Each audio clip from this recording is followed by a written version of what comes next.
Onde está a cultura? A cultura está em todos os cantos do Brasil. O vídeo do Instituto Cultural Vale mostra diversas pessoas performando atividades culturais, como tocando instrumentos, dançando, visitando museus ou apreciando obras de arte. Mais de 160 municípios. Onde tem cultura, a Vale está. Apoiando e valorizando nossa cultura, crescemos e evoluímos juntos. Então, apresento Renato Lessa. A plateia aplaude a chegada de Renato Lessa. Muito obrigado, boa noite. Queria muito agradecer a vossa presença, que muito me honra. O convidado é o cientista político Renato Lessa, um homem branco, calvo e de barba baixa. Ele veste um suéter marrom e usa um óculos de aro fino. Mas antes de entrar no tema propriamente dito, eu queria falar um pouco para vocês da trajetória desse grupo, né, desse projeto coordenado pelo Adalto Novaes, que é o projeto das mutações. Todos os anos nós nos reunimos e a partir de uma proposta temática feita pelo Adalto Novaes, nós nos organizamos e cada um de nós procura explorar um tema. Quer dizer, quem somos nós? De modo geral, intelectuais, muitos professores universitários, como é o meu caso, filósofos, cientistas sociais, gente de literatura, gente de arte, enfim, um grupo heteróclito, completamente anárquico enfim, e muito pluralista, né? E uma das características desse projeto das mutações, que o Adalto iniciou já há quase 20 anos, é justamente reunir um grupo de pessoas com relação às quais ele tem alguma confiança intelectual, né, para discutir temas que desafiam as nossas inscrições acadêmicas, enfim, habituais. Não que haja alguma coisa errada em ter objetos habituais na vida acadêmica, não tenho nada contra isso, mas de vez em quando é bom, para pegar aqui um aforismo do Nietzsche, né, esquecer que nós somos funcionários da universidade e pensarmos um pouco em sermos funcionários da humanidade, um pouco essa alucinação, né? Sai um pouco dos temas que nos dão conforto, enfim, pela repetição, pelo trabalho, pela pesquisa, e abrir, né, o olhar, a imaginação para desafios, tal como esse que o Adalto propôs para mim. Esse projeto das mutações, tem sido feito através de ciclos anuais de conferência. Já houve momentos em que a gente conseguiu fazer em 5, 6, 7 cidades, né? Rio e São Paulo sempre, Belo Horizonte com muita frequência, fizemos em vários lugares, né? Mas nem sempre, mas com muita frequência. Porto Alegre, Curitiba, Recife, Salvador. E desde 2016, por razões óbvias, nós temos vivido grandes dificuldades na organização dos ciclos. Começou com o governo do senhor Temer, no qual o ministro da Cultura, o senhor Roberto Freire, nos negou apoio da Lei Rouanet, dizendo que esse ciclo não tinha características de atividade cultural. Então, aí mal sabíamos naquela altura que as coisas ainda iriam piorar. Não vou entrar em detalhes, porque as coisas agora começam a melhorar, e é isso que a gente tem que apostar e, sobretudo, exigir que elas melhorem para valer. Mas a ideia das mutações partiu de uma preocupação do Adalto e compartilhada pela gente, de que era necessário abrir a reflexão para outros objetos. Por exemplo, o tema da aceleração técnico-científica, né? Da aceleração tecnológica. Esse é um tema que tem sido muito tratado por esse programa em diversas edições, né? Esse programa nosso das mutações. Outro tema que tem a ver um pouco com a proposta deste ano, Corpo, Espírito, Mundo, que é a questão das transformações na esfera pública, na esfera cultural e das subjetividades, tá? Que não cabem em disciplinas específicas. Elas podem colaborar com algum tipo de abordagem, mas precisa uma reflexão, sobretudo uma reflexão que não se apegue a conceitos, né? Quer dizer, acho que nós temos que explorar, trabalhar a ideia de uma inconceptualidade, e aprender a trabalhar com nebulosas, com coisas amorfas, né?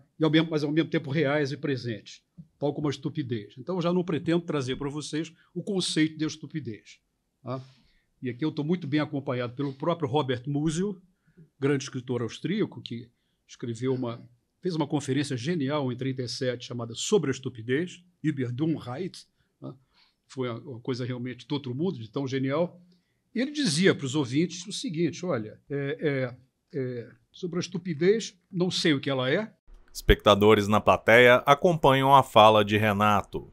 Não descobri nenhuma teoria da estupidez com a ajuda da qual eu pudesse me propor a salvar o mundo. Então, eu me sinto um pouco na pele, uma pele um pouco musiliana, né? E, na verdade, é um tema muito arriscado. O próprio Musil diz isso. E eu começo um pouco o textinho que eu preparei com 3 epígrafes. E a primeira epígrafe é do Robert Musil, que diz o seguinte: quem se aventura a falar sobre a estupidez, de certo modo, corre o risco de arruinar-se. Arruinar-se. Ou seja, mostrar-se estúpido, né? Porque eu pensei o seguinte: bom, o Adalto... Isso começou como um convite que o Adalto fez para mim, para falar sobre a burrice. A demanda foi assim, foi bruta. Renato, eu quero que você pense, escreva e fale alguma coisa sobre a burrice. Aí, bom, burrice. Aí a primeira coisa que me assaltou, bom, vá que eu faça uma conferência boa, razoável e tal, eu vou sair consagrado como burrólogo. Coisa que... E se for um desastre completo, que também não é impossível de acontecer, vou dizer, puxa, esse autor está falando de si mesmo, né? É um texto autobiográfico, né? Então, tem esse risco, né? Mas o risco maior para o Musil é a ideia de que, quando falamos da estupidez, imediatamente nos colocamos fora da estupidez. Esse é o ponto. Então, tudo que eu falar aqui sobre a estupidez não parte da premissa de que eu sou imune à estupidez. A estupidez, como dizem os italianos, é dappertutto. Schelling dizia que a estupidez é a condição natural do ser. Ele era um pouco mais radical nisso daí, né?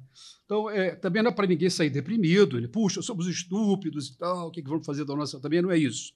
Mas é a ideia de que uma tentativa de falar da estupidez sem se pôr no lugar arrogante de um sujeito imune à estupidez. Eu não estou seguro de que eu possa fazer isto. É o mínimo que eu posso dizer, né? Pois bem, então, o convite é para falar sobre... Uma primeira epígrafe, né, que eu li. A segunda epígrafe, também é do Robert Musil: escrever a estupidez é uma tarefa infinita, né? E a outra é uma epígrafe minha, que eu falei uma vez numa conferência, achei que valia a pena. O fascismo é necessariamente estúpido, né? Então, essas 3 epígrafes circunscrevem um pouco aqui o que eu vou fazer. Bom, em primeiro lugar,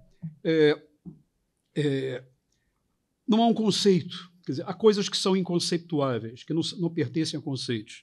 E, no entanto, elas estão presentes, como miasmas, como nuvens, como coisas imprecisas. E eu acho que falar da estupidez é falar de algo que nos toca profundamente, e acho que é um chamamento a pensar a questão da estupidez. Quer dizer, no primeiro momento em que eu recebi o convite do Adalto para falar sobre a burrice, eu recebi isso um pouco jocosamente e tal, enfim, logo, o humor passou logo a seguir. E, na medida em que eu comecei a ler e trabalhar e recolher coisas que eu já tinha lido antes, eu me dei conta da gravidade e da centralidade do tema. O tema é um tema fundamental, né? Tema fundamental, quer dizer, não temos um conceito de estupidez, porque o conhecimento ele não tem por objetivo formar conceitos, certo? O conceito, em grande medida, coagula o processo cognitivo e, quando posto, acaba o processo cognitivo, vira um utensílio qualquer. Então, o processo cognitivo tem que ir além dos conceitos. Ele começa antes dos conceitos e ultrapassa os conceitos. Portanto, é indagação, é inquirição permanente. E o tema da estupidez, por razões que nos tocaram nos últimos anos, eu acho que ele é, pelo menos, ele é dotado de uma capacidade imensa de interpelação, né? É algo que... O que se passou no país não é representável exclusivamente à luz de uma teoria dos regimes políticos. Éramos uma democracia, passamos a ser um país autoritário, voltamos a... Isso diz respeito à parte das coisas, né? Quer dizer, há coisas mais imprecisas e mais gerais, né, que ultrapassam a visibilidade dessas questões de natureza mais prática. Então, eu vou navegar, portanto, num cenário de imprecisão e vou tentar, evidentemente, colocar o máximo possível de inteligibilidade, não digo de precisão, mas de inteligibilidade nessas intuições. Não sendo um burrólogo, eu trabalho com as minhas intuições. E é isso um pouco que eu quero falar para vocês. Na cabeça, lá no fundo, passa um pouco alguma coisa de um grande filósofo alemão contemporâneo, quer dizer, faleceu já no final do século passado, que é o Hans Blumenberg, e a sua teoria da inconceptualidade. Começamos a pensar em metáforas, quer dizer, a estupidez como uma metáfora absoluta, que dá passagem a pequenas metáforas, pequenos nomes e pequenas atribuições, né? Então, um pouco navegar um pouco nessa perspectiva. Primeiro movimento que eu fiz, quando comecei a pensar a escrever alguma coisa, deslizar do tema da burrice para o tema da estupidez, até porque a conferência do Musil, que inspirou esse convite do Adalto, Dummheit, é traduzida por estupidez, quer dizer, não se trata de burrice. E as traduções da conferência do Musil em outras línguas, né, em francês é bêtise, stupidity em inglês, quer dizer, esse é o termo consagrado. Então, sem querer fazer escavação conceitual, eu deslizei da burrice para a estupidez. Eu vou tentar dizer para vocês daqui a pouco por quê que eu fiz esse deslizamento, né? E da estupidez eu fiz outro deslizamento, que é evitar pensar a estupidez como alguma coisa que binariamente se opõe à inteligência, porque há estúpidos inteligentes, certo? Há estúpidos inteligentes. Então, quer dizer, a inteligibilidade da estupidez não se resolve numa perspectiva estritamente cognitivista de opor o estúpido ao burro, ao boçal. Há boçais inteligentes, há estúpidos inteligentes. E, segundo o Musil, pode haver estupidez na própria inteligência. Tá? Então, evitar esse cipual de discutir burrice e estupidez como características psicológicas. Né? Quem é burro, quem é estúpido, quem não é, quem é mais, quem é menos, o que realmente é uma loucura. Né? Nós não vamos muito longe, além de dar um polimento dos nossos estereótipos. Né? Acho que podemos fazer um pouco melhor. Então, da burrice para a estupidez e da estupidez, evitando esse trajeto internalista de buscar na psicologia individual traços de maior ou menor inteligência, eu tentei me concentrar naquilo que se manifesta através de atos estúpidos. Atos estúpidos. Tá? Isso tudo aqui está melhor explicado, fazendo só o lead do que eu vou dizer. Tá? Atos estúpidos. Portanto, eu saio dos sujeitos psicologicamente referidos e vou trabalhar agora com alguma coisa que se dá nos interstícios das relações individuais, ou seja, nos efeitos. A estupidez é o que se dá a ver, e não uma condição inerente, interna, psicológica, escondida, recôndita dos sujeitos. Então, me interessa é o que se dá a ver. Né? O impacto público. Né? O que a estupidez faz com os outros. É isso. O tema dos outros. Né? Então, esse é o trajeto. Né? Quer dizer, tentar pensar uma condição que está ligada a atos sobre os outros. E, a partir dessa definição da estupidez como alguma coisa em ato, aí sim, fazer a seguinte questão: quem são os sujeitos desses atos? Não sei se está claro. Quer dizer, ao invés de eu começar com o psicológico, com o interior e ir para o exterior, né, definir o estúpido em si mesmo, cognitivamente, e ver o que ele faz, eu parto da ideia, eu vou fazer isso aqui, vou configurar situações de estupidez pública, e a partir dessa configuração, quem são os sujeitos dessa interação? Que subjetividades estúpidas são necessárias para que atos estúpidos, efeitos estúpidos possam vir a ser produzidos. Né? Então, o roteiro é o seguinte: são alguns pontos que eu quero percorrer. Tá? Espero não, enfim, enfadá-los excessivamente, só o necessário para que esses pontos sejam apresentados. Então, o primeiro ponto é uma navegação junto com Robert Musil. Quer dizer, peguei na mão do Musil, ele pegou na minha, eu gosto de pensar assim, e comecei a pensar, mas não vou com ele o tempo todo, porque também não é uma... Eu não transformei o Musil numa doutrina que eu tenho que seguir. Ele me empurrou para essas coisas. Então, uma navegação com o Robert Musil, rápida, que vou falar daqui a pouco. Depois, uma busca de distinções terminológicas, um caminhar pelos dicionários. Fiz um caminho pelos dicionários. Burrice, estupidez, enfim, né? Boçalidade, uma viagenzinha pelos dicionários. Tem umas coisas engraçadas e interessantes. Depois, essa busca no dicionário ela vai ajudar a deixar mais claro para vocês a importância dos atos estúpidos no lugar das interioridades estúpidas como ponto de partida. Tá? Acho que vai ficar mais claro quando fizer esse percurso pelos dicionários. O terceiro ponto, eu vou falar de alguns modos da estupidez, tal como eu já comecei a configurá-la. E vou dar 2 exemplos. Um deles é um exemplo que eu acho paradigmático, que é o tratamento que Jean-Paul Sartre fez do antissemita. Como é que ele caracteriza o antissemita como um tipo impermeável à experiência. Isso está num texto notável do Sartre, publicado em 1946, no primeiro número do Temps Moderne, chamado Reflexões sobre o Antissemitismo, logo depois da guerra. É um texto excelente. Eu vou falar um pouquinho dele daqui a pouco. Então, o modos da estupidez. Sartre, um pouquinho, só para fixar na nossa reflexão a ideia de impenetrabilidade. Tá? Quer dizer, não é um mergulho na teoria sartreana, é puramente pragmático. O tema da impenetrabilidade, digamos assim, da impermeabilidade à experiência. Vou trabalhar um pouco nesse tema daqui a pouco. E outro exemplo de modos da estupidez, eu vou utilizar um texto, parte de um texto que eu já escrevi e publiquei, a respeito do Homo Bolsonaros. Certo? O Homo Bolsonaros é, depois, também um modo da estupidez que eu vou trabalhar e talvez faça mais sentido para a gente do que o contexto da discussão de Sartre sobre o antissemitismo, do qual eu vou tirar um rendimento analítico na ideia a ideia da aversão à experiência. Não adianta ter a experiência não ensina nada. Né? Quarto passo, vou começar a construir o que seja uma condição cretina. O que é uma condição cretina? Na verdade, é a ideia da erosão do implícito e do brutalismo. Tá? Vou tentar deixar claro isso. Se eu não deixar claro, vocês, por favor, cobrem, porque eu prometi.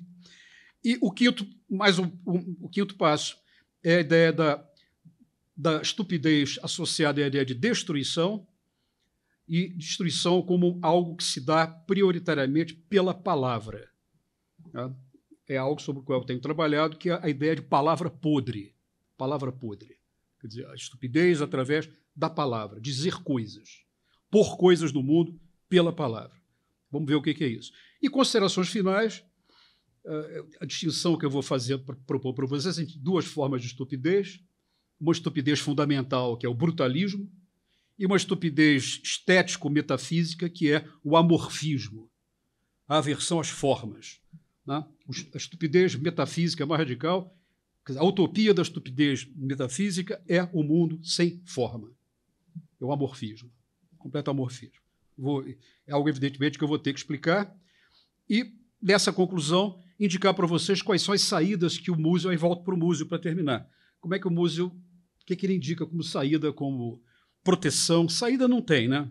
Saída, desculpe dizer, vou dizer logo para vocês não irem ao PROCON quando acabar a conferência, certo? Quer dizer, saída não tem, tá? Mas tem truques, tem estratégias, práticas, estratégias, né, que podem se infiltrar, enfim, e fazer a contra-estupidez, tal como eu vou tentar definir aqui. Então, vamos nessa, tá ok? Vamos nessa. Tá ok não, né? Tá ok não se pode dizer. Já comecei com a palavra podre, já. Bom, vamos lá. Ponto 1, navegar com Robert Musil. Tá? O que, afinal, é a estupidez? Tal é a pergunta que o escritor austríaco Robert Musil inclui no parágrafo de abertura de sua conferência a respeito da Dummheit, a estupidez, realizada em 1937. Ao fazê-lo, já indica um limite para as crenças de incolumidade autoatribuídas por quem se arvorar a jogar luz e inteligência sobre a estupidez e a burrice. De certo modo, em assuntos dessa natureza, tal como Pascal disse há muito tempo, estamos todos embarcados, ou seja, todos no mesmo barco. Sobre a estupidez, foi o título de uma conferência proferida por Musil, como eu disse, a convite da Federação Austríaca do Trabalho, no dia 17 de março de 1937. Trata-se de uma peça nobre no ensaísmo de Musil, e já em seu primeiro parágrafo, adverte a audiência a respeito do perigo que corre aquele que se propõe a falar sem mais sobre a estupidez. Na melhor das hipóteses, será tomado tão somente como presunçoso, ou detentor de um saber que, pela sua simples apresentação, o põe a salvo da estupidez, e com ela, né, quer dizer, com a estupidez, estabelece uma relação de superioridade autoatribuída. O raciocínio é tão lógico quanto cortante. Quem se propuser a dizer coisas inteligentes a respeito da estupidez, falo-á, demonstrando ter inteligência. Diversos espectadores assistem à palestra de Renato. Pois bem, Musil não exclui a possibilidade de que a ostensão da inteligência seja ela mesma uma forma de estupidez, a sugerir que cada um possui a sua forma própria de exercer a estupidez.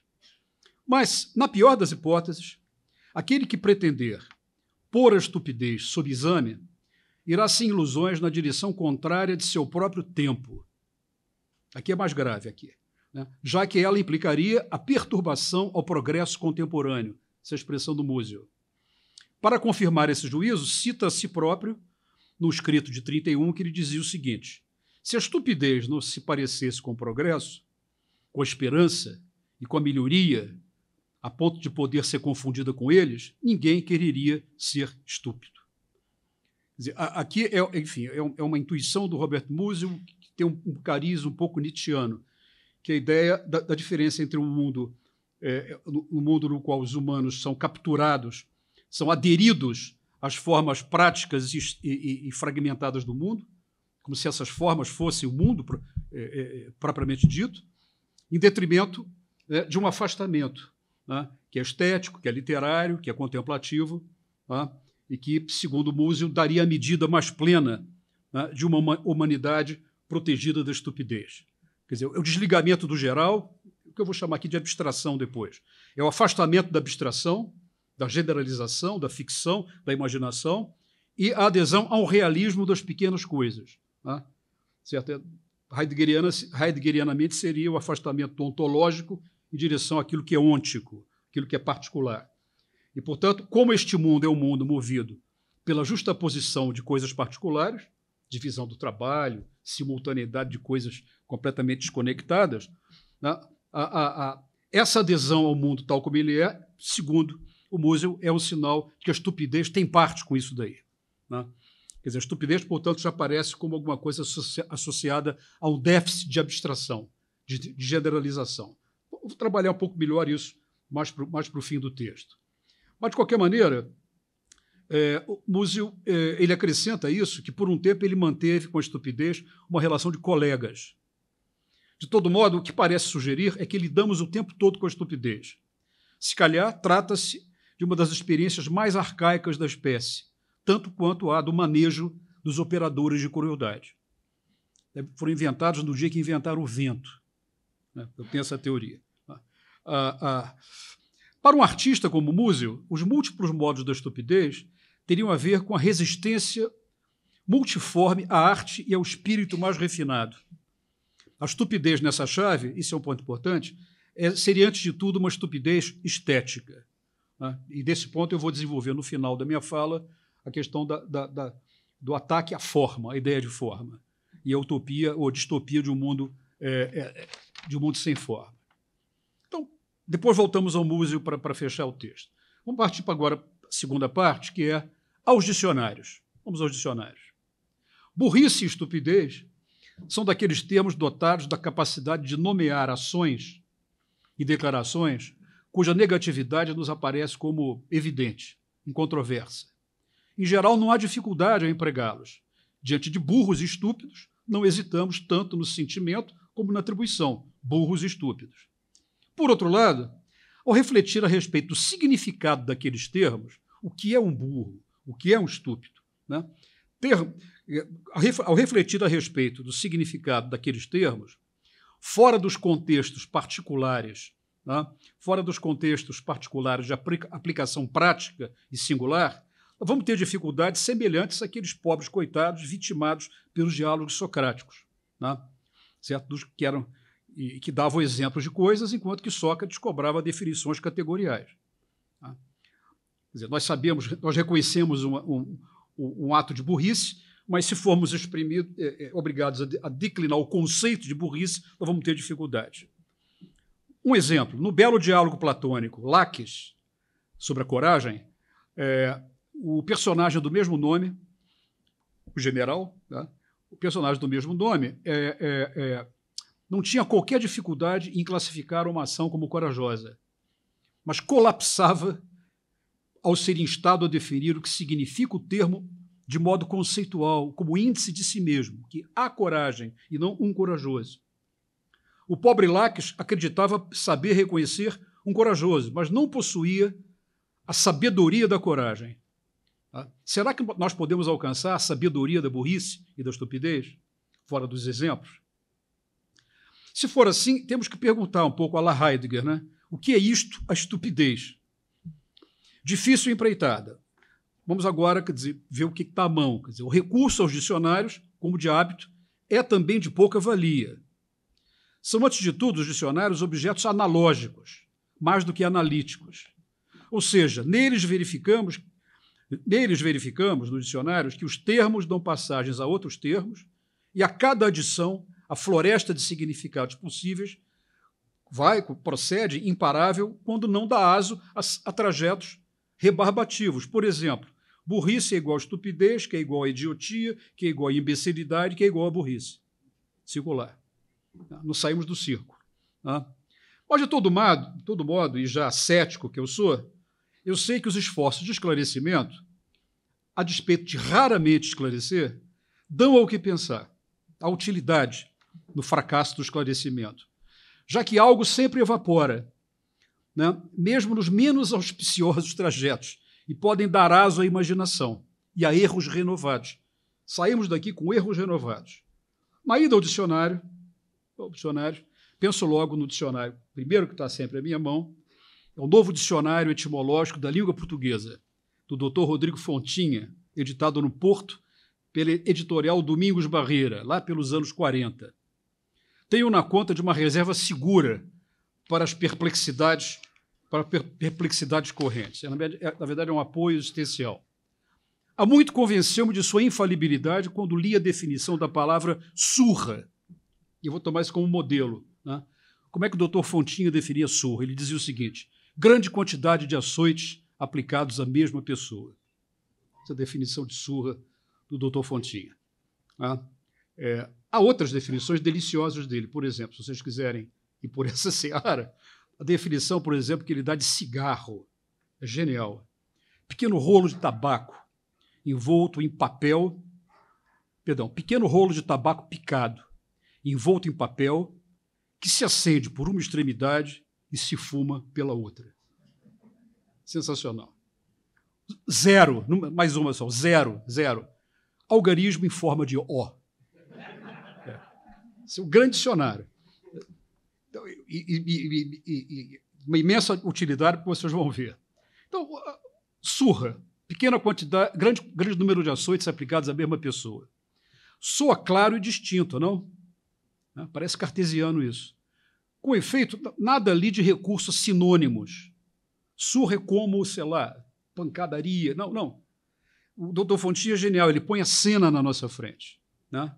Ao invés de ir pela filologia, né? Pela sinonímia, ele encena. Ele encena o cigarro. Alguém poderá dizer uma coisa mais verdadeira, no sentido fisicalista, do que isso, sobre um cigarro? Então isso é interessante. Né? Quer dizer, nós ficamos com a vacuidade da expressão do que é um grande número. É vago isso. Mas não chega a ser tão grave. O importante na definição do Dr. Fontinha, esse é o ponto, é o que confere sentido pleno à coisa. E o que confere sentido pleno à coisa é a inequívoca determinação da vítima. A inequívoca determinação da vítima. Tá? Trata-se de pancadas dadas à mesma pessoa. A boçalidade já implicada no ato primário de distribuir pancadas aleatórias, tá? Adquire nitidez e intensidade quando circunscreve vítimas.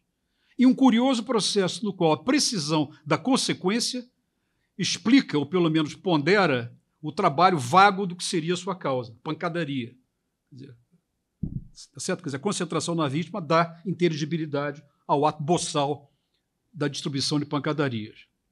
Então, diante da exigência de inteligibilidade de nomes, tais como burrice e estupidez, supus dedicar-me à inteligência e, pelas razões já aludidas, atirei-me esperançoso ao Dr. Fontinha. Vamos ver o que ele vai dizer. Pelas mãos do Dr. Fontinha, temos que burrice significa ato ou dito estúpido, asneira, amu, casmurrice. Já ao correr da direção do termo estupidez, deparei-me com as seguintes possibilidades: debilidade mental, falta de inteligência, dificuldade de compreender as coisas, insensatez, sandice, imbecilidade, dito ou ação de gente bronca. Fecha aspas. No uso da língua em Portugal, outras opções se apresentam, tais como a larvidade, que nós não usamos. Mas a larvidade em Portugal é uma grande estupidez. O sujeito alarve é um estúpido em grande. E parvoíce, que é um estúpido menor. Né? Tem muito isso em português, em Portugal. Sem descartar o estupor, de uso corrente. Neste último caso, o termo recepciona ainda o efeito de espanto, sempre associado à detecção de algo bastante estúpido. Um estupor. É algo que tem aqui, tem um eclat, né? Tem um relâmpago junto com o ato estúpido. Bom, aí, isso é o Dr. Fontinha. Aí vamos lá no Micro-Robert. Robert, edição micro do Petit Robert, que é micro do Robert, que é o micro do Grand Robert, que é o grande dicionário francês a 8 volumes. Micro-Robert tem só 1000 páginas, é um pequeno dicionário para ficar em cima da mesa. O Micro-Robert vai dizer o seguinte: bêtise, né? Falta de inteligência e capacidade de juízo, do que segue uma pequena coleção de termos análogos: sottise, idiotie, imbécilité, stupidité. Né? Tal como afirmei, os dicionários não foram feitos para resolver problemas de significado. São, antes de tudo, relacionais, indicam trajetos semânticos que, bem observados, podem dar passagem a exercícios de leitura sobre o que o Blumenberg chamou de lisibilidade do mundo. Quer dizer, o mundo vem através da exibição desses termos. Né? Dessa pequena amostragem, é possível detectar dois conjuntos significativos, dessa aparente maluquice aqui desses significados. O primeiro deles sugere significados pelos quais a burrice e a estupidez aparecem como atributos individuais. O segundo indica o domínio da ação e dos efeitos que ultrapassam atributos psicológicos ou cognitivos. O primeiro conjunto abriga um quadro de definições que pode ser apresentado como internalista.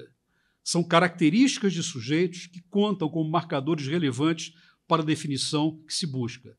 Debilidade mental, falta de inteligência, dificuldade de compreender as coisas, né? Insensatez, sandice, imbecilidade, lá para o Dr. Fontinha. E para o Micro-Robert, bêtise, falta de inteligência, de capacidade de juízo, sottise, tolice, né? Idiotie, imbécilité, stupidité. Marcadores pessoais. Tais marcadores reunidos evocam uma das figuras mais salientes do imaginário francês do século XIX, a respeito da falta de inteligência. Até que uma pequena historinha, eu vou falar rapidíssimo, porque eu não vou ler toda ela por causa do tempo, é a história dos cretinos dos Alpes, que é uma história interessante, né? Quer dizer, é uma população de dezenas de milhares de pessoas na região alpina francesa, em torno de Chambéry, fronteira com a Suíça e também com o norte da Itália, no qual havia uma população de homens e mulheres encolhidos, deformados, várias deformações. A mais notável era o pescoço inchado, bósseo, né?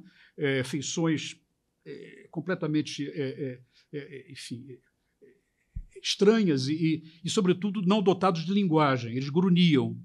E, evidentemente, um déficit cognitivo extraordinário, enorme. Né? Isso existia há muito tempo.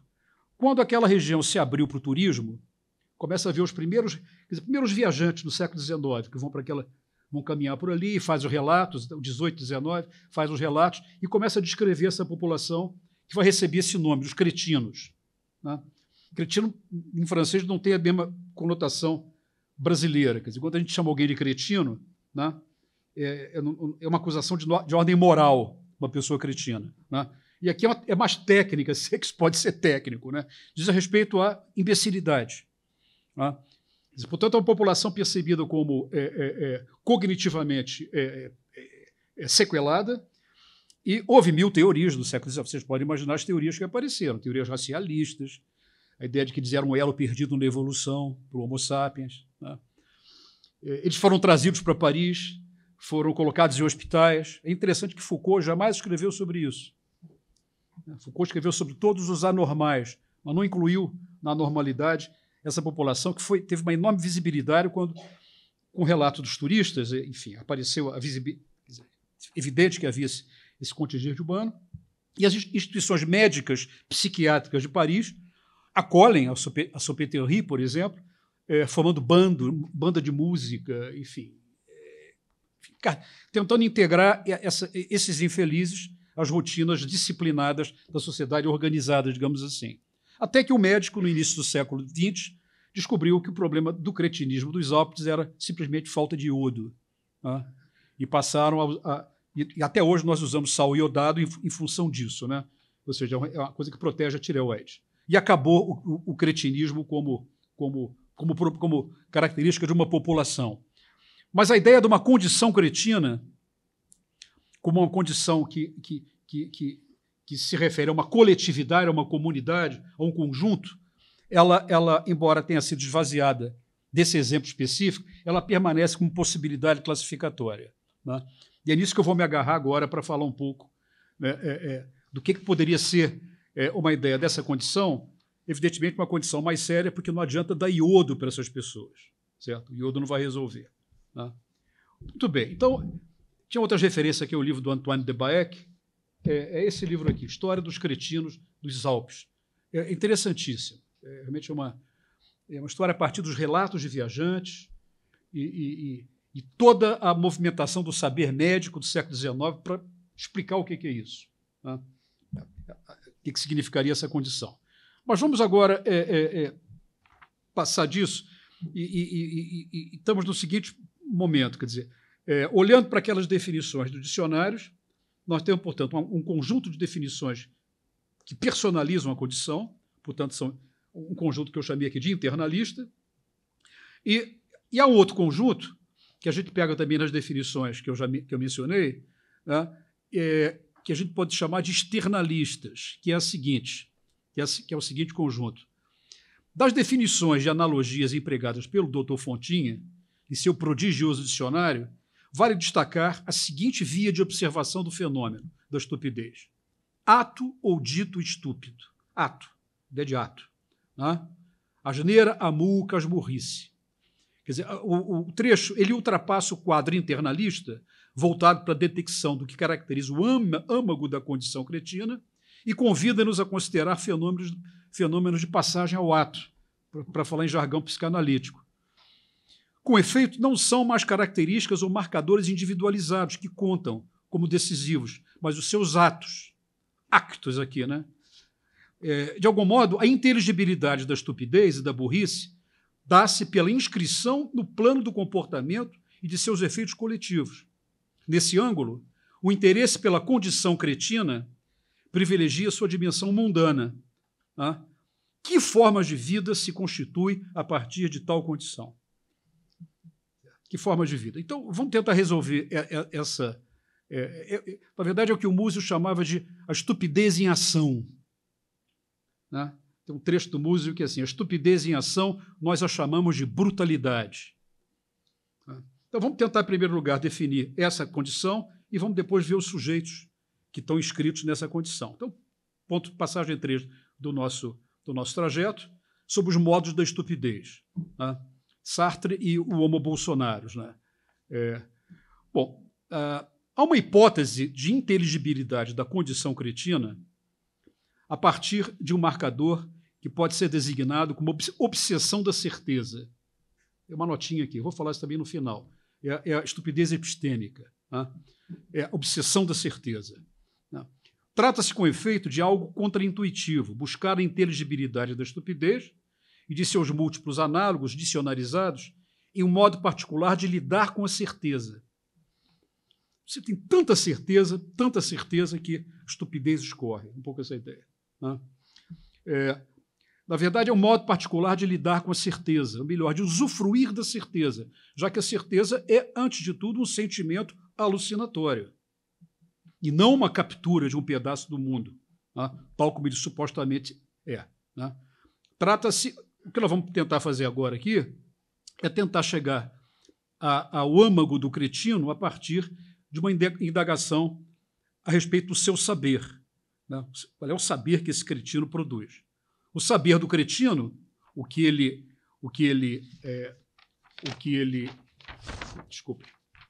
saber do cretino, o que ele acredita saber, é condição sine qua non da sua máxima reprodutibilidade, tal como no lema do Benjamin. Né? A promoção epistêmica da burrice ao estatuto de fundamento da certeza, o dogmatismo dos burros ou o dogmatismo como marcador de burrice. Há uma relação funcional entre dogmatismo e inelasticidade conceitual.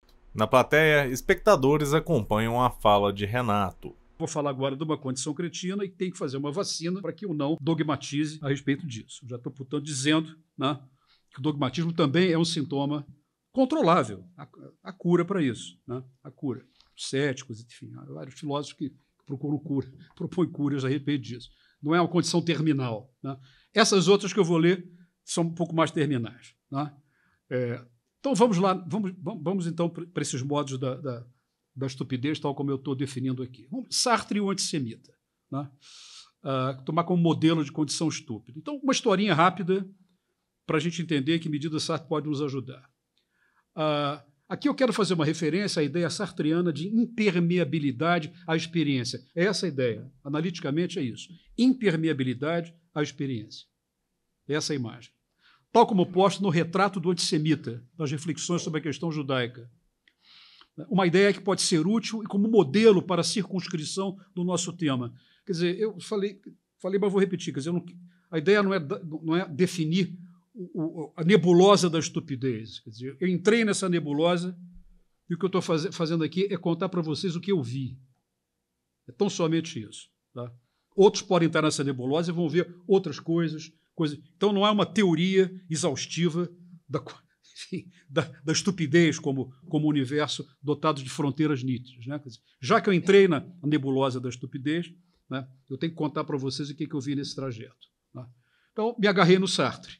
Por quê? Porque, para mim, essa expressão essa expressão sobre impermeabilidade, ela ajuda. Né? Sartre considerava o antissemitismo como algo mais enraizado nos sujeitos do que uma adesão ideológica. Né? Para ele, tratava-se, antes de tudo, de uma paixão, ancorada no que ele designou como la nostalgie de l'imperméabilité, a nostalgia da impermeabilidade, sugerindo a presença de um modelo de convicção imune ao raciocínio e à experiência.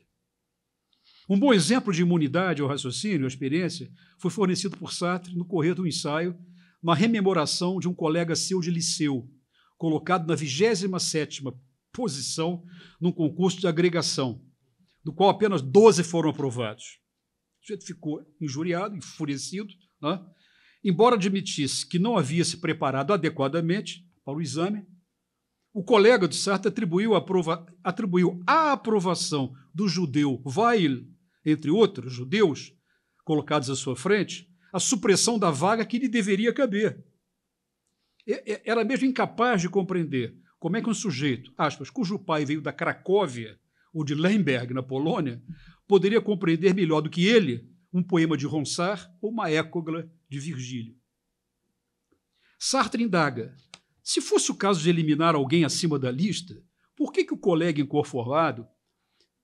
Se fosse o caso, desculpem, de eliminar alguém acima da lista, para que o colega inconformado obtivesse melhor colocação, por que não reclamar do normando Mathieu ou do bretão Arzel, né, no lugar de Weil? Tinha que ser chercher le juif, tinha que ser o judeu. A escolha hipotética de Weil como culpado, posto que é aprovado, demonstra, segundo Sartre, que o colega já possuía de antemão uma ideia inegociável, ideia certa a respeito do judeu, de sua natureza e de seu papel social. De modo direto, Sartre conclui: longe da experiência engendrar a noção do judeu, é a noção que, ao contrário, esclarece a experiência. E Sartre acrescenta na mesma passagem uma das fórmulas mais célebres de todo o pensamento do Sartre, que é a seguinte: se o judeu não existisse, o antissemita o inventaria. Essa é a ideia. Então, na altura que eu escrevi há muito tempo um longo ensaio sobre o ensaio de Sartre, interessou-me explorar o veio que ele abriu, o veio por ele aberto, que, em meio a hipóteses diversas, considera o antissemitismo como um sentimento, antes de que como posição ideologicamente estruturada e racionalmente exprimível, em competição homóloga e isofórmica com proposições alternativas. O que deu essa imbecilidade que nós vivemos há pouco, né? Temos que ouvir os dois lados. Né? Temos que ouvir, toda vez que alguém diz temos que ouvir os dois lados, é porque porque uma estupidez como essa é promovida à categoria de um enunciado isofórmico com relação aos outros enunciados. Né? Pode dar Darwin na escola, mas tem que discutir o outro lado também. Né? Então, enfim, são lados que não são isomórficos, portanto, não podem ser comparados. Né? Uma parábola religiosa de um lado e uma hipótese científica. Não tem termo de comparação. Então, ainda que o antissemitismo possa ser abordado de um ponto de vista externalista, quer dizer, as condições históricas em que ele apareceu, né? Ele é um fenômeno, né, que revela uma dimensão internalista que tem a ver com essa ideia da impermeabilidade à experiência. Quer dizer, não é a experiência que constitui o sentimento. O sentimento ele é anterior à experiência, ele configura a experiência. Portanto, esse sentimento está uma espécie de bedrock, quer dizer, um sóclo, né, a partir do qual não há nada por baixo. Quer dizer, ele é o ponto de partida. Uma condição, portanto, inamovível desse sentimento. Então, vamos reter a ideia da impermeabilidade, né, enfim, capacidade de reter a experiência como lugar de informação cognitiva, e vamos ver aqui um pouco o Homo Bolsonaro, que eu acho que é mais, infelizmente, se desculpe, é mais familiar a todos nós. Eu vou falar analiticamente, vou evitar dar exemplos, porque isso aqui vai estragar o nosso convívio, né? Se eu começar a dar exemplos. Então, vamos tratar analiticamente dessas coisas. Se for inevitável, eu dou um exemplo. Eu tenho dois aqui que são os menos danosos, que em último caso, darei, mas vou tentar não dar. Bom, seguinte, o Brasil pós-2018, um experimento de destruição. Deixa eu ser claro a respeito disso. Né? Isso na verdade, seria uma outra palestra, né? Mas destruição, isso aqui não é butade, não é uma metáfora fácil, tola para nos emocionar. Na verdade, é uma metáfora, né, para descaracterizar o experimento que nós vivemos, tá certo? Da malha conceitual da ciência política tradicional, preocupada em tipos de regime. Né? Então, a gente procura a inteligibilidade do que aconteceu através da classificação do que aconteceu segundo um tipo de regime. É fascista, é necropolítica. Então, cada um de nós agarra um conceito desse, né, e os conceitos têm função mais do que... Os conceitos não têm tanta função cognitiva, eles têm função psicológica, porque é alguma coisa que diz para mim o seguinte: eu sei do que se trata. Né? Por mais horroroso que seja o objeto que eu tenho diante de mim, se eu tenho o conceito do objeto, eu tenho uma satisfação epistêmica, que é uma certa sensação de familiaridade com aquilo, porque eu sei do que se trata. Né?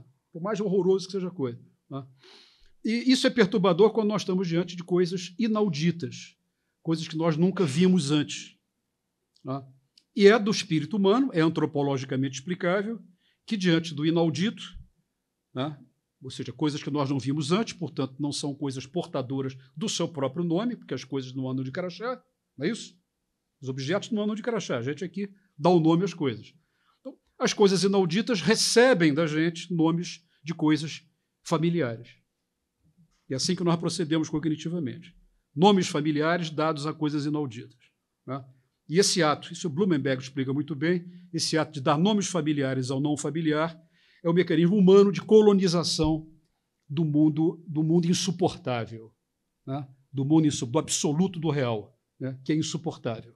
Né? De uma maneira alucinada, evidentemente, como todos nós somos, de lidar com essa brutalidade constitutiva insuportável desse real, é a colonização de ordem pela nomenclatura, pelos mitos, forma de narrativa que estabelece nexos causais entre as coisas. Isso vem antes, aquilo vem depois, historinhas, tá certo? A ciência, quer dizer, ou seja, aquilo que o Ernest Cassirer chamou das formas simbólicas. Né? As formas simbólicas elas têm essa funcionalidade, né? Que é tirar as coisas do seu estado brutal, originário, e trazê-las, né? Capturá-las e incluí-las nos jogos de linguagem. Né? Então, esse é o ponto. Né? Quer dizer, a ideia de destruição, portanto, quer dizer, a imagem da destruição, ela tem a ver com o seguinte desafio. Né? Houve uma tendência ainda há uma tendência de representar o experimento que nós vivemos como uma modalidade de fascismo. São fascistas, portanto, quer dizer, há fascistas, eu não tenho dúvida disso, né? Mas o fascismo, se a gente for ver o exemplo italiano lá atrás, e os lugares onde o fascismo foi efetivamente implantado, era um sistema que exigia, eu vou falar uma coisa agora um pouco complicada, exigia capacidades cognitivas um pouco maiores, certo? Quer dizer, era um sistema que tinha por meta explícita incluir a sociedade inteira dentro do Estado. O fascismo era integrador. Toda a espontaneidade da vida social, toda a espontaneidade associativa, tudo que vocês possam imaginar em termos de espontaneidade social, o modelo fascista, o que ele faz? Ele estatiza essas coisas todas, e evidentemente que algumas ele elimina, né? Elimina várias delas, né? Mas as que ele não elimina, ele inclui na sua dinâmica, e essas coisas passam a fazer parte de um modelo integrado, que é o que dá sentido à ideia de totalitarismo, né? Certo? Totalitarismo é, na verdade, o que é o paroxismo de um modelo de organização da vida em que todas as atividades humanas, das mais privadas, das mais íntimas, até as mais coletivas e públicas, estão incluídas em algum lugar da esfera coletiva, da esfera estatal. Então, essa ideia de destruição eu comecei a trabalhar quando eu comecei a perceber que o que se apresentava já em 18, 19 para a gente era um experimento inédito na história brasileira, inédito, nesse sentido é inédito, de expulsão da sociedade do Estado, da malha normativa do Estado. Soltar os filamentos que conectam o direito público, por exemplo, a esfera normativa que toda a sociedade tem, das práticas sociais, né? Isso atravessado por uma ressignificação da ideia de liberdade. A ideia de liberdade moderna, que é uma ideia, né?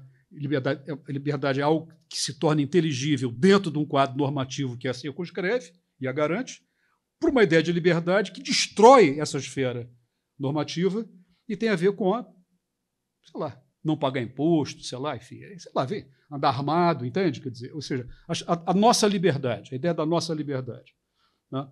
Então, na verdade, a destruição, a metáfora da destruição, ela tem a ver com um experimento que começou a ser feito de desamarração, ou seja, de tirar da esfera normativa e pública elementos da vida, por exemplo, a terra, a natureza, populações indígenas, né? A saúde, a doença, a morte, né? A pandemia. Dá para fazer um estudo de caso dessas coisas todas e ver como é que o tratamento dessas coisas todas, né? Além da imbecilidade evidente dos seus protagonistas, né? No sentido mais brutal da palavra imbecilidade, tinha uma certa racionalidade da destruição, né? Do desvínculo, né? Solta as coisas, né? Então, a palavra, portanto, o termo destruição não é um conceito que eu estou propondo para substituir os outros conceitos, mas, na verdade, é uma reação, né? É um nome que não tem forma, tá certo? Que eu acabei projetando alguma coisa que não tem forma também, ou seja, que veio ao mundo para destruir as formas, tal como eu vou tentar deixar mais claro no final aqui da minha leitura, né? Então, vamos ter um tempinho no final, espero para tirar alguma dúvida e conversar sobre isso. Mas o fato é o seguinte, tivemos esse experimento, enfim, e esses efeitos desse experimento não obedecem ao calendário eleitoral, certo? Quer dizer, o calendário eleitoral é a marcação artificial newtoniana do tempo, certo? Esses eventos não apenas não têm forma no sentido espacial, não tem delimitação no sentido espacial, como não tem delimitação do sentido temporal. O tempo newtoniano não faz sentido para experimentos dessa natureza. Então, eles têm durabilidade. Essa durabilidade não é contada pelas horas, pelos minutos, pelos dias, pelos anos, permanece. São miasmas que permanecem, né? Então, a ideia é de que os efeitos disso dependem da presença de subjetividades ativas, né? Empenhadas em fazer com que essas coisas se fixem na experiência brasileira.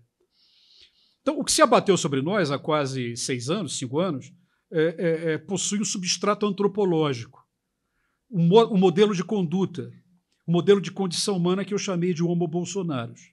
Então, para apressar aqui a apresentação, vou fazer uma apresentação resumida do que é esse homem novo dos tempos distópicos, quer dizer, o sujeito dessa condição. Quer dizer, e esse é um dos exemplos da condição estúpida que eu estou querendo trazer para vocês aqui, né?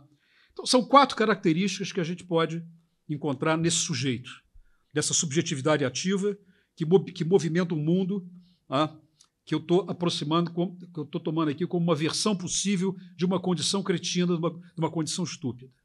A primeira característica é o primado da ação direta. É o sujeito orientado para a ação direta e pela intimidação. Isso lembra um pouco uma passagem do Norbert Elias, no Processo Civilizador, que ele dizia que uma característica,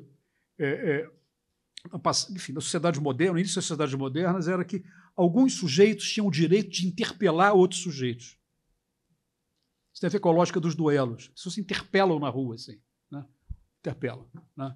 Sem nenhum amparo, andando na rua, interpela outra pessoa.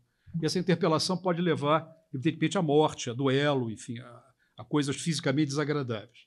Então, a intimidação. Né? Quer dizer, pensar em intimidação como uma gramática de interação possível. Né? O homo bolsonaros, ele é adepto da mais pura e total passagem ao ato. Ele faz da palavra um preâmbulo da ação. A palavra não é convite à pausa, ao pensamento, é a internalização da experiência, mas a vocalização de uma vontade de agir, como um urro. Né? É evidente que esse é um sujeito violento, convicto, porque essa violência é interessante. É violento e convicto de que as vias de fato são uma oportunidade ímpar de elucidação. Esse é um ponto. Há uma valorização epistemológica da violência. Violência não é só a destruição física de alguém, de outra pessoa. É uma situação que se resolve. As vias de fato são oportunidade ímpar de elucidação. Coisa impossível num cenário habitado por palavras. Certo? Quer dizer, nós temos uma questão aqui para resolver. Todo mundo aqui tem direito de falar com relação a essas questões. Vai exigir algum tempo para que a gente chegue a alguma conclusão, sem excluir a possibilidade de que não cheguemos a conclusão nenhuma e que a coisa não fique elucidada. Né? Isso é a peste linguística na qual nós vivemos. É assim que é, não tem como deixar de ser.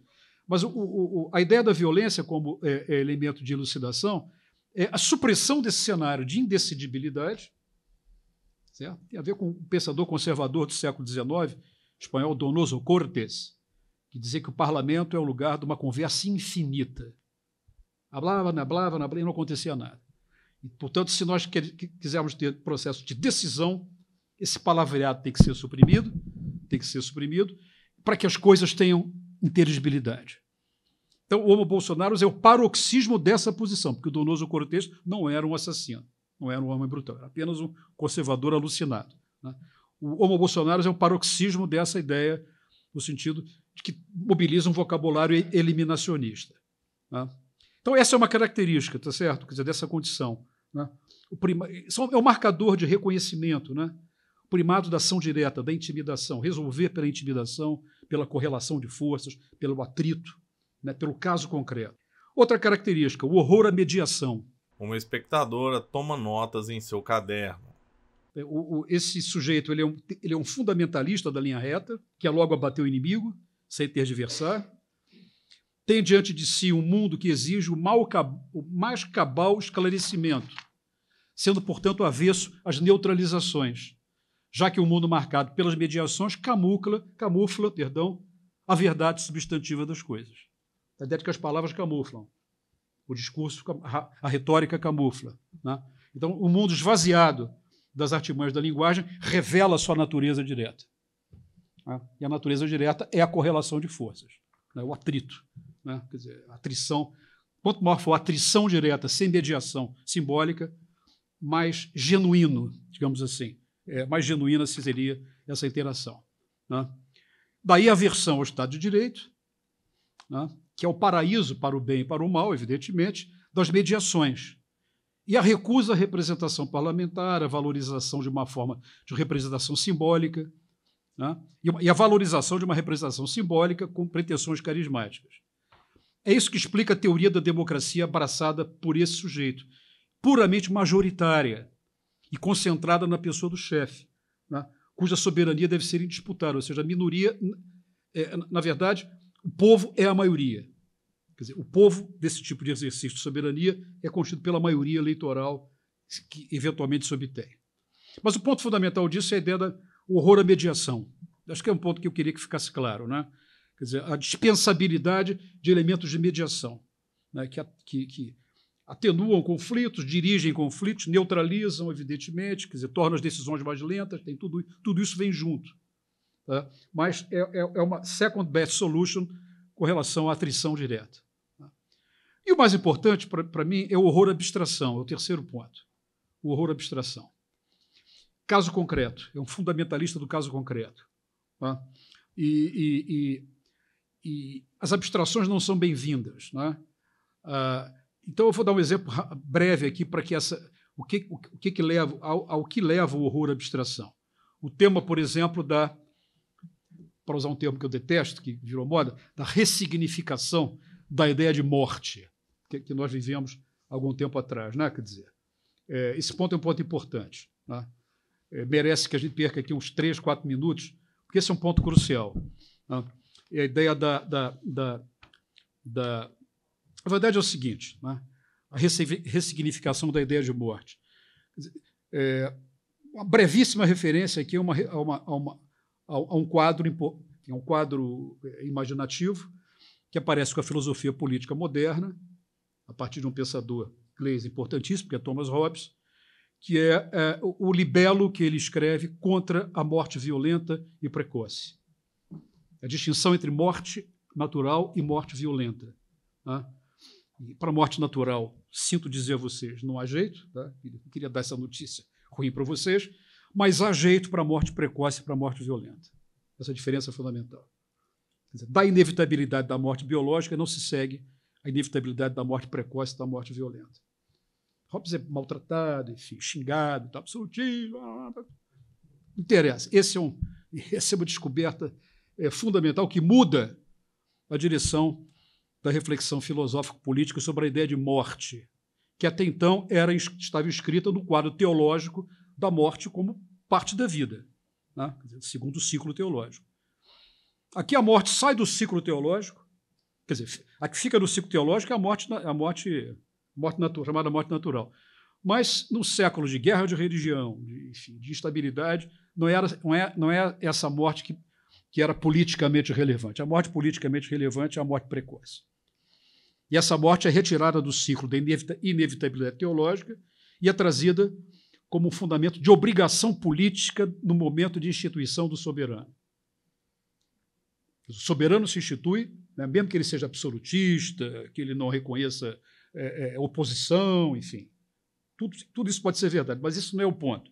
O ponto é que a condição de invenção de um soberano, que para o Dr. Hobbes era um animal artificial, não vem da natureza, nós é que inventamos, a condição de criação desse soberano é a proteção à vida, e proteção da vida é uma metáfora. Embora Hobbes odiasse as metáforas, proteção da vida não significa que o soberano vai nos botar segurança privada na porta das nossas casas.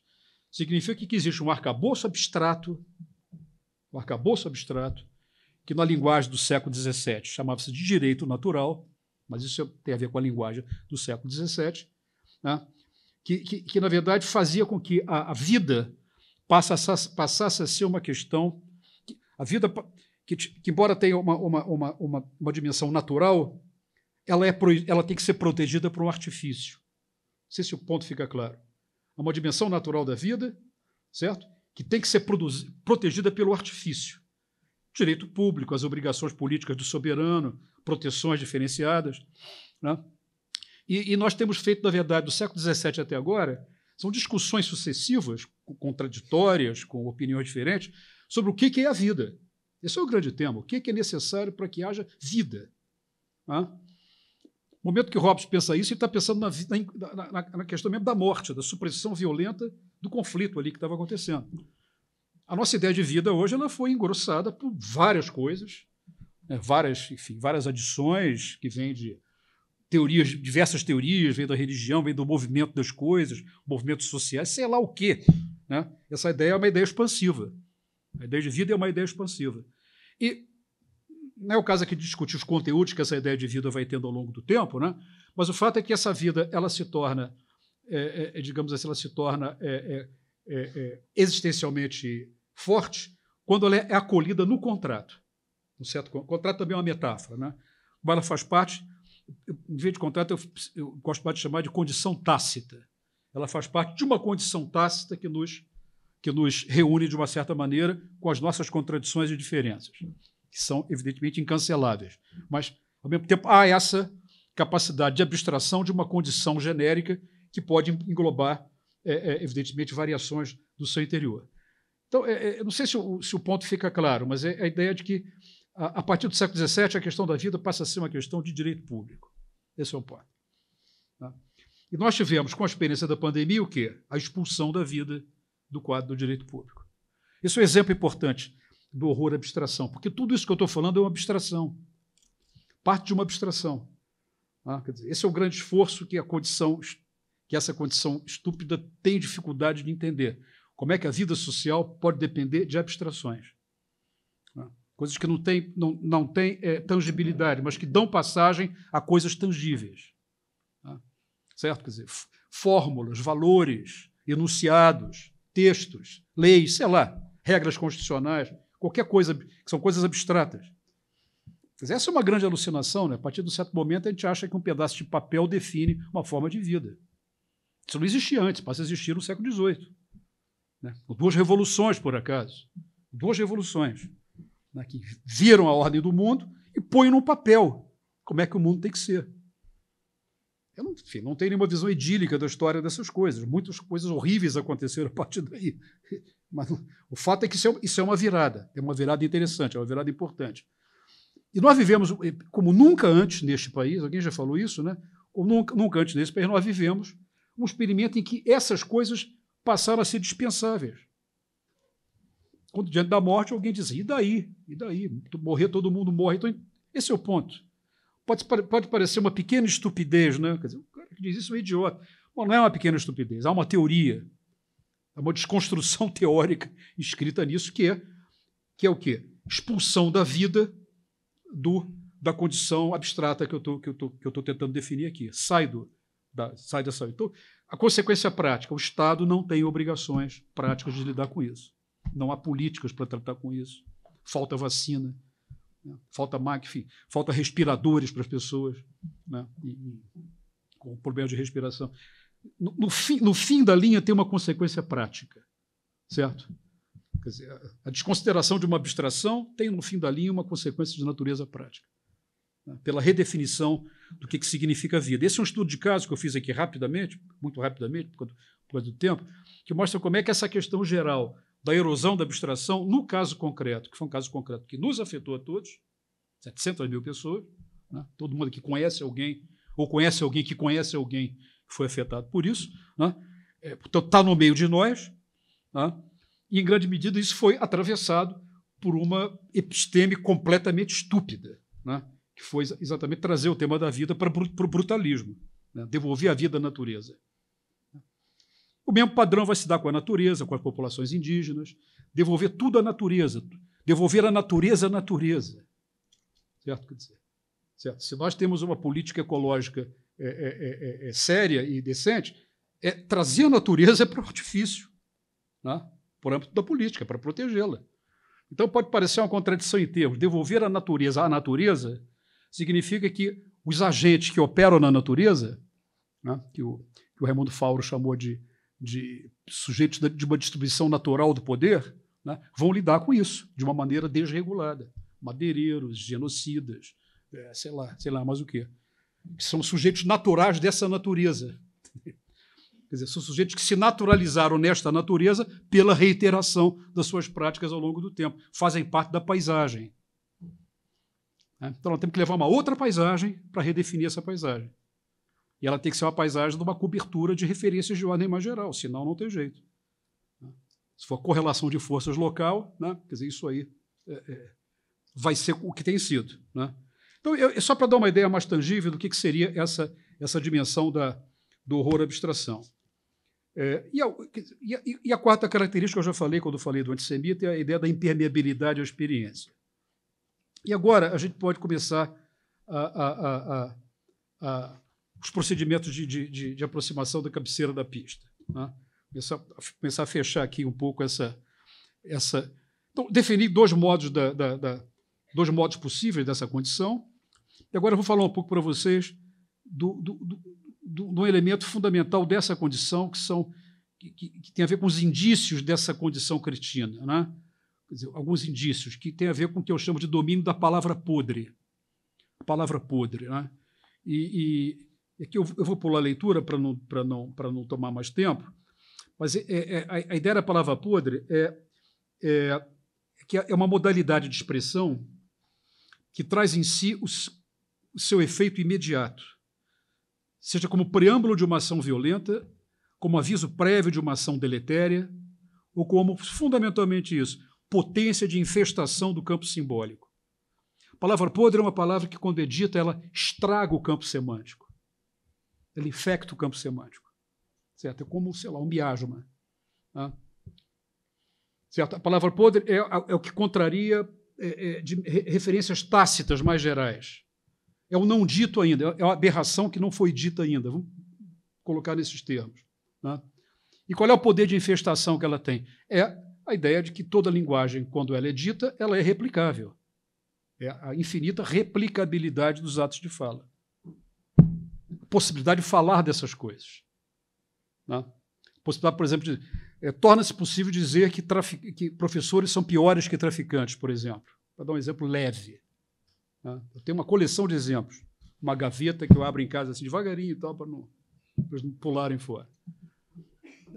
Não é uma bobagem isso. Isso é uma possibilidade de dizer coisas, dotada de replicabilidade, né? que permite dar expressão a sentimentos ainda não expressos, exprimidos, né? Exprimíveis, né? Digamos assim, que vão encontrar nessa fórmula o seu desaguadouro.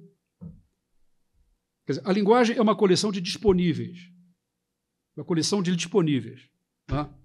Certo? E esses disponíveis eles são desaguadouros para sentimentos, intuições, sensações, oportunidades de passar o ato, coisas que são amorfas do ponto de vista dos sentimentos e da subjetividade.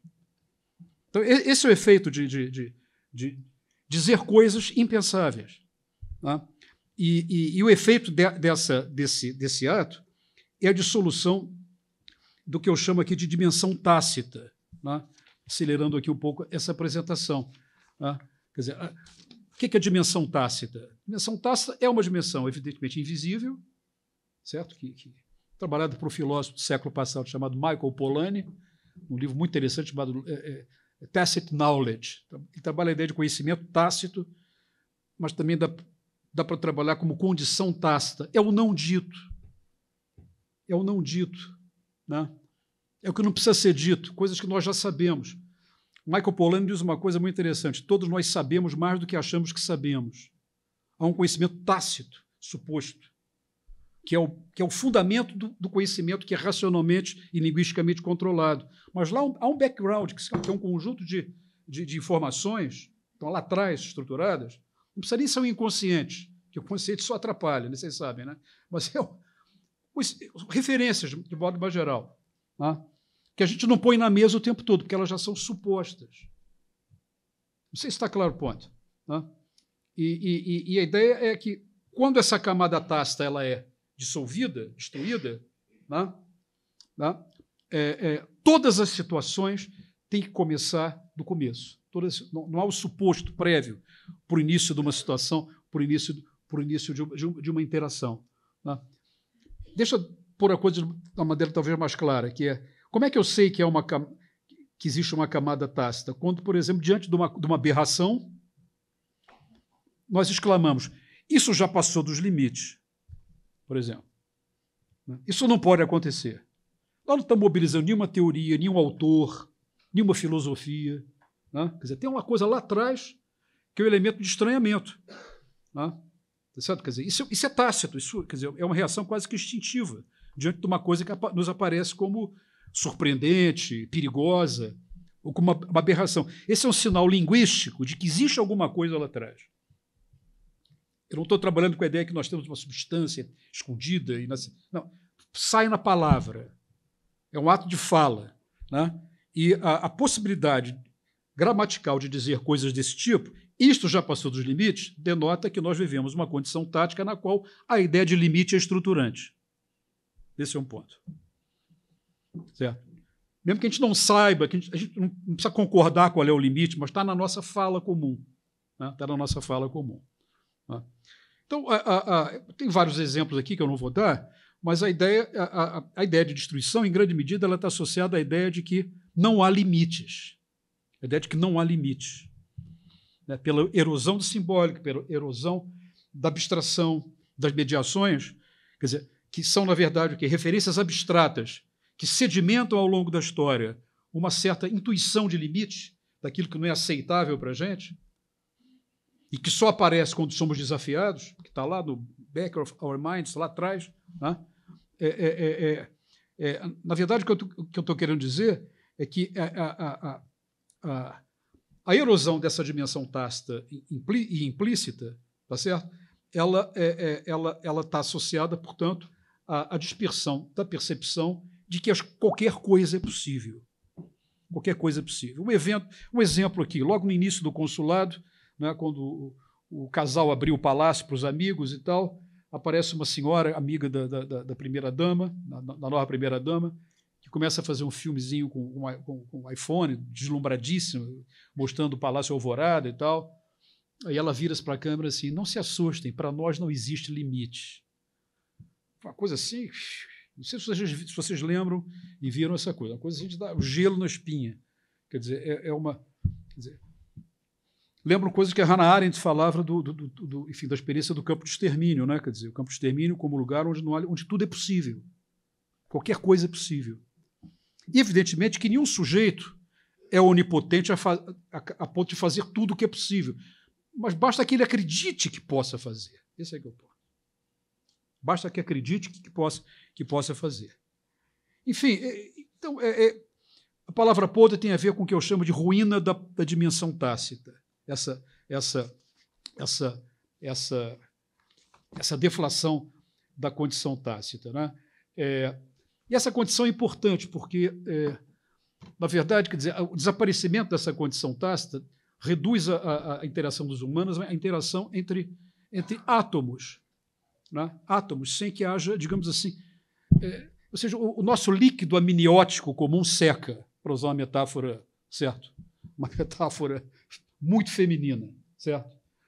Vamos supor que nós estamos dentro de um grande útero, certo? E que o líquido amniótico seca completamente, né? E, portanto, o elemento comum de ligação que nós temos dentro desse grande abrigo desaparece. E de uma vida impossível.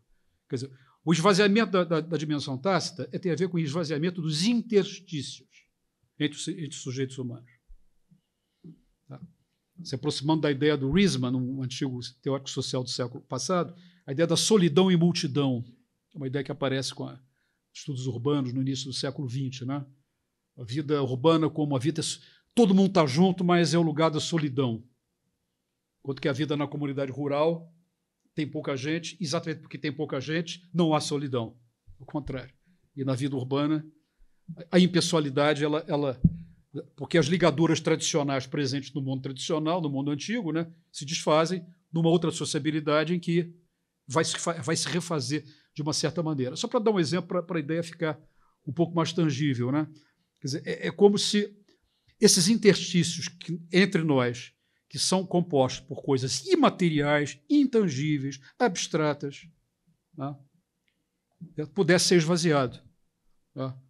E o efeito disso sobre a linguagem, qual é o efeito sobre a linguagem? Passa a ser a locução de adjetivos, de atribuições adjetivas. Certo? De marcação de diferença e de atribuições adjetivas, pelo esvaziamento da ligadura. Não sei se o ponto está claro. Quer dizer, isso é uma coisa que me preocupa muito. Né?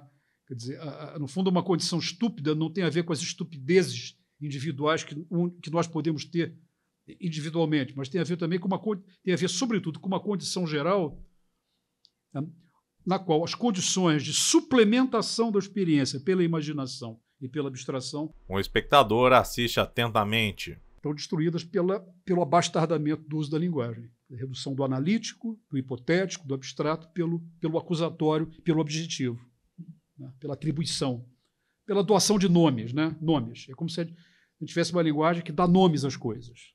Está entendendo? Sem uma ligadura gramatical, semântica entre essa denominação. Então, é um pouco um deserto ontológico. Né? Não é um deserto completamente, porque as coisas estão ali, mas é um deserto simbólico. É uma ontologia sem simbologia. Quer dizer, essa seria a produtividade máxima de uma condição cretina, tal como eu estou tentando aqui definir para vocês. E, por fim mesmo, né? Estamos já mais do que na prorrogação. Tinha várias outras coisas aqui, mas vocês vão ler o livro e ver o filme depois. Tá? Para fechar aqui, coisas que eu acho que são importantes. Né? Nós podemos falar numa estupidez fundamental, que é a seguinte: é o brutalismo, a ideia do brutalismo. Brutalismo. As coisas se esclarecem pela correlação de forças, pelo atrito, pelo vamos ver, para usar teoria política carioca. Vamos ver. Né? Vamos lá. Né? Na mão grande, para usar também terminologia do subúrbio carioca. Assim que não se resolvem por abstrações, invenção de coisas, formas. Né? A gente falava de neutralização, os liberais neutralizam e tal. Pô. Esses anos passados, algumas neutralizações fizeram falta, né? Fizeram falta. E a minha geração que enfim, foi ativa politicamente na ditadura aprendeu a duras penas, né, que fazia falta, algumas neutralizações faziam falta, porque a atrição nos era desfavorável, completamente desfavorável. Perdíamos todas. Né?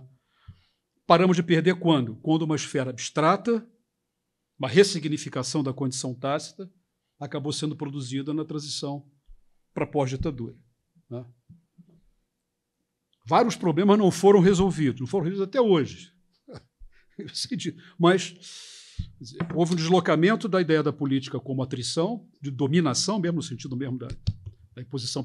A força, quer dizer, uma coisa é dizer que a força é um elemento necessário, em última instância, para a existência. Outra coisa é fazer força como elemento primário, definidor. É uma leitura um pouco à outrance da ideia de que todo Estado tem monopólio do uso da força. Evidentemente que tem, senão não seria Estado. Isso é uma coisa. Outra coisa é dizer que essa dimensão ela é a primeira, ela é prima facie, ela se impõe como gramática de interação dos sujeitos sociais. Né?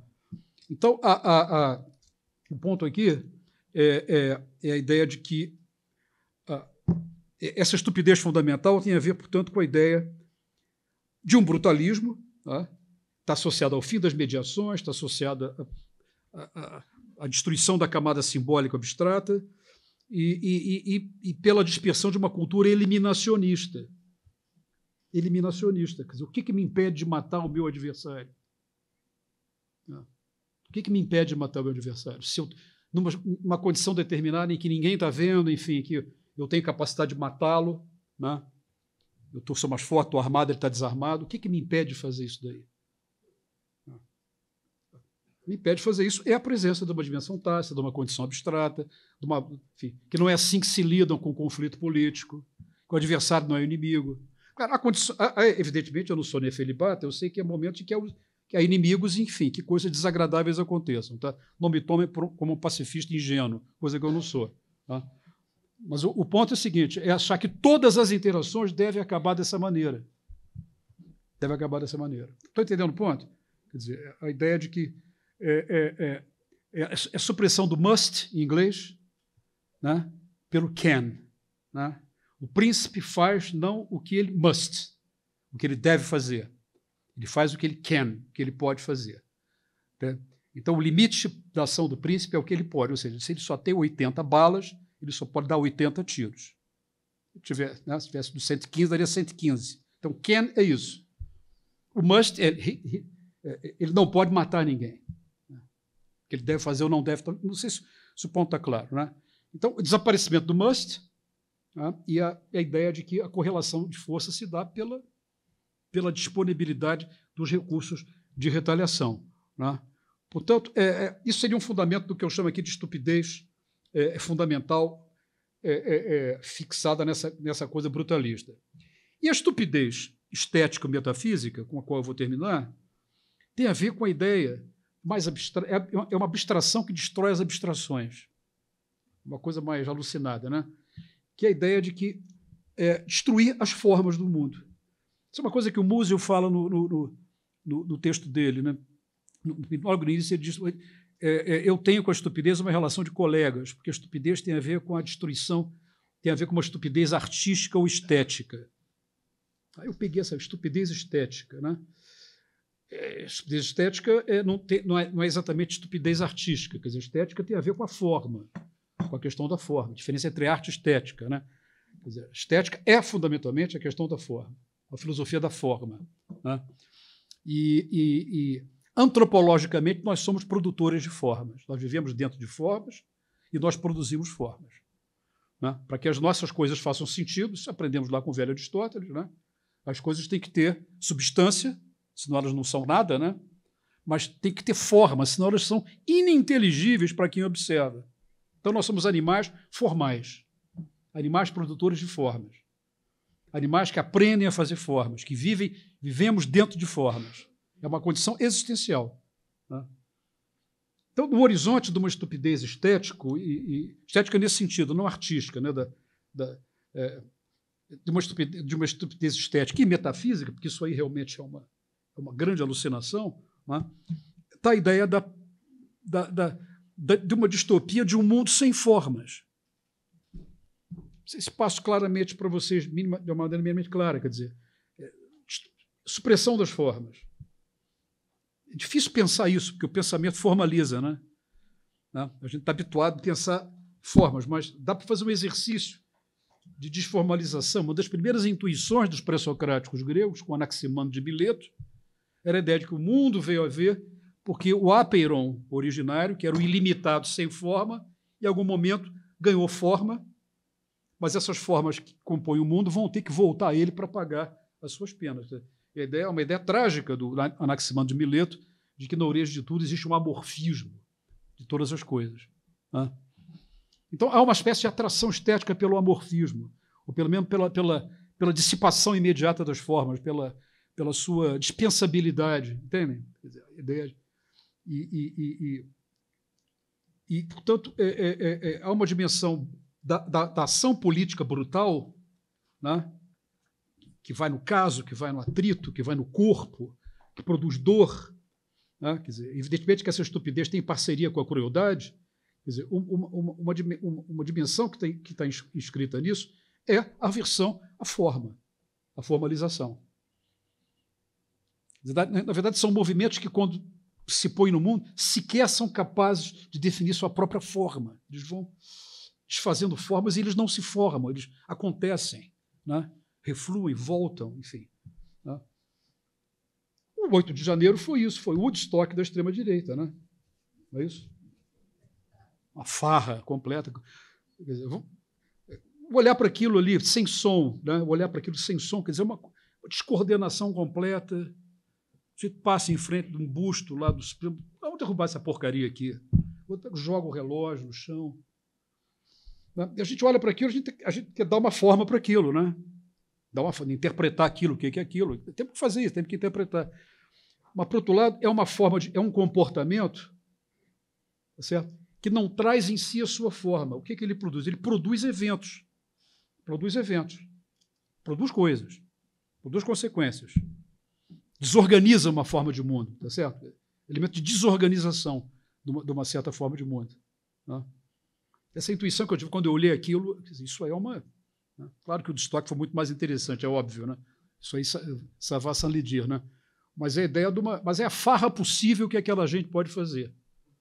Nós podemos fazer farras melhores. As nossas são melhores. A farra possível foi aquela.